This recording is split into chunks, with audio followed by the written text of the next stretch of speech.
what does it actually mean to observe something? Does it mean to stare at it really hard?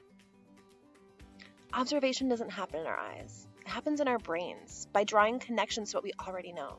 It is a place for color exploration and recording relationships with the world through abstract drawings, and for children, adult documentation of verbal observations.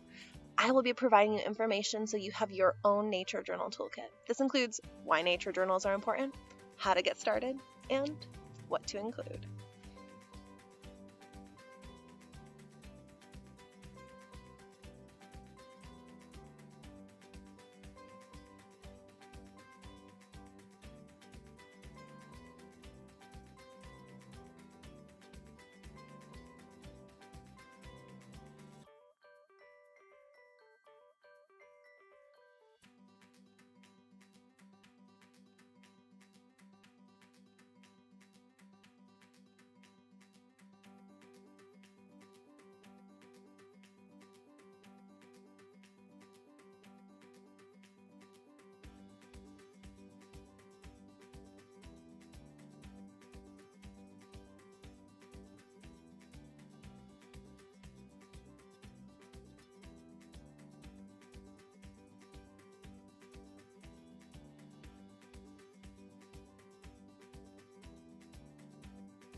There you have it, friends. There really is no right or wrong way to make a nature journal.